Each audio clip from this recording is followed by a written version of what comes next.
Hello, welcome back to another Fun Fact Friday. Here at Small Acorn, we think dads are important.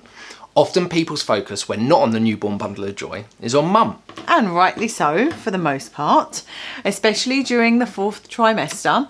But that doesn't mean that dads don't experience changes or lack parental skills. Fun Fact Friday, week 102. Dads are equal to mums at identifying their baby's cry. Dads can experience hormone shifts both before and after their little one arrives. And we also discovered that new dads make new neurons.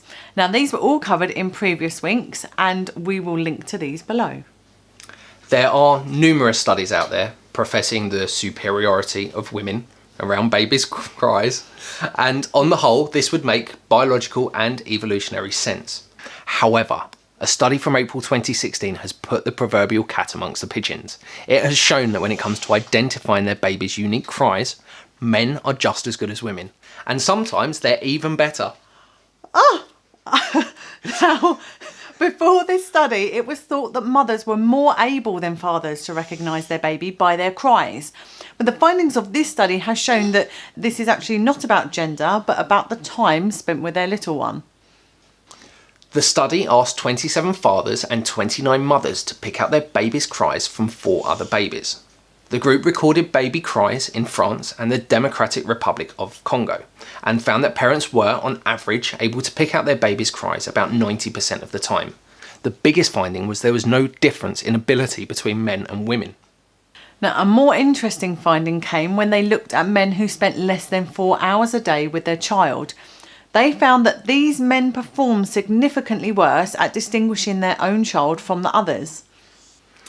This discovery triggered follow-up work to find out if the same were true of women that spent less than 4 hours a day with their child. And the findings from that follow-up work showed that to be true, suggesting that it is not instinct, genetics, sex or otherwise that creates the ability to distinguish a baby's cry, but experience. The findings from this study would suggest the old African saying we've been known to spout, "It takes a village to raise a child," holds true. In this type of environment, there would have been more than just the mother and the father raising the child.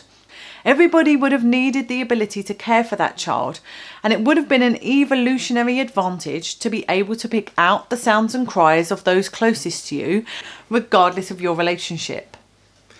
Babies' cries are not only different between babies, but they differ depending on their needs. Babies will make different sounds depending on whether they're hungry, tired, uncomfortable or windy. You can learn to tell the difference too by looking up Dunstan's baby language or checking out our journey from birth to 4 months, explaining how we did it, and we'll include that link below. One thing that is apparent is that having the ability to identify a baby's cry is a learned behaviour that can only be achieved in one way, by spending at least 4 hours a day with them. Thank you very much for listening to this week's Fun Fact. And to show you care, please like, comment and share. And we'll see you soon.